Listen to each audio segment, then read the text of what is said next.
So the Bad Batch has started teasing elements that we know will eventually become part of the Rebel Alliance, which has raised some pretty interesting questions about what exactly exists of the Rebel Alliance at this time in galactic history. So I figured today we'll take a look at what we know about the Rebel Alliance immediately following the end of the war. I'm Colin, and this is Sci-Fi Deep Dive.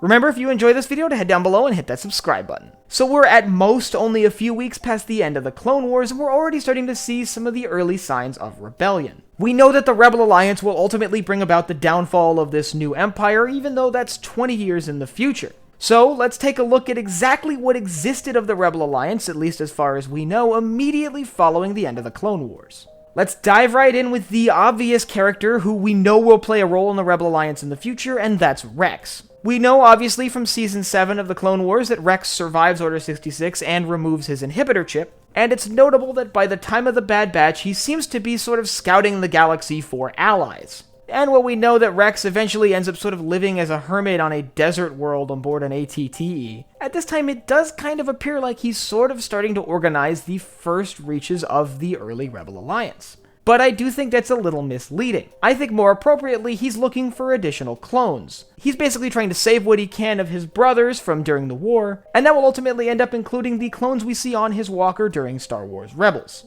But it is also possible that in his effort to find rogue clones and people who may be opposed to the Empire, he starts the beginnings of the Rebel Alliance. But the other major part of the Rebel Alliance that we already see forming is Saw's partisans. As many of us know, though, Saw's extremist activity actually predates the rise of the Empire. He was a key part of a Republic-backed rebel cell on Separatist-occupied Onderon during the Clone Wars, where he played a major role in sort of toppling the Separatist-supported government there. So of all the factions that would eventually become part of the larger Rebel Alliance, it makes sense that Saw's partisans would have the easiest time pivoting from fighting the Clone Wars to fighting the Empire. Basically, all that happened were the droids were replaced with clones. They just had to change who they were shooting at.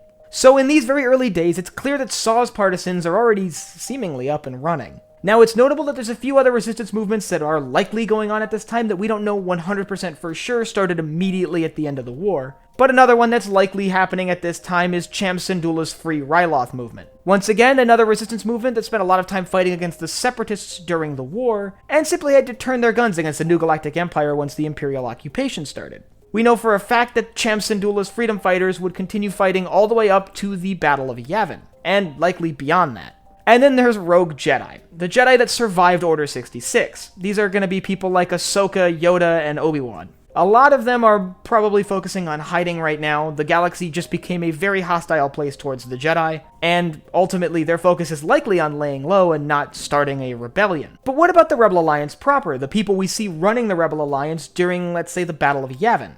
People like Bail Organa and other senators who may not be a fan of what Palpatine's done. A lot of the people that would go on to be leaders of the Rebel Alliance were actually members of the Delegation of 2000. The Delegation of 2000 was a group of 2,000 senators who were opposed to Palpatine's control of the Republic. Before the rise of the Empire, they actually signed something called the Petition of 2000. The Petition of 2000 was a very public declaration by all of these senators that they didn't approve of what Palpatine was doing. They were concerned about the power he had amassed and sort of suspicious of his intentions. Ultimately, signing this petition would come back to bite them. When Palpatine declared himself emperor, he now had a solid list of 2,000 people that didn't approve of his rule, so it's understandable that when he proclaimed himself emperor, these people became a little bit pissed off. Now, a lot of them simply disappeared in the night under suspicious circumstances, but a few of them did manage to maintain a presence in the Imperial Senate. Mostly these are people like Bail Organa, who are very public figures, and if they went missing, people would sort of raise an eyebrow. Other members of the Delegation of 2000 include Mon Mothma, who would later become the leader of the Rebel Alliance,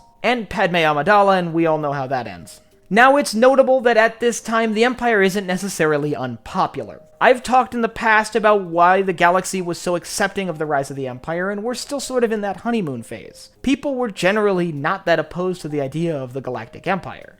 At least not yet. This would have complicated things for the growing Rebel Alliance. Not only would they have a hard time rallying sympathizers to join their cause when the Empire hadn't really shown itself to be this evil force yet, but they also had a hard time getting people to take notice when their colleagues within the Delegation of 2000 started to go missing. So aside from a few small, really extreme resistance movements, which are mostly holdovers from the Clone Wars, there really isn't much of a Rebel Alliance at this time. And the population of the galaxy just isn't fed up with the Empire yet. They're, at this point, willing to accept Imperial rule if it means peace. Now, if you want to learn about some of the reasons why the galaxy might have accepted the Empire right out of the gate, I'll leave a link up here to my video on that. And I want you to let me know if you think there's something I missed. Do you think there's some rebel cells out there that are already forming, even in these early days? And if you have something you want me to talk about from Star Wars, leave it down below in the comments. And last but not least, if you enjoyed this video, head down below, hit the like button, the subscribe button, and the bell icon so you get notified when I upload new videos. So for Sci-Fi Deep Dive, I'm Colin, and I will see you next time.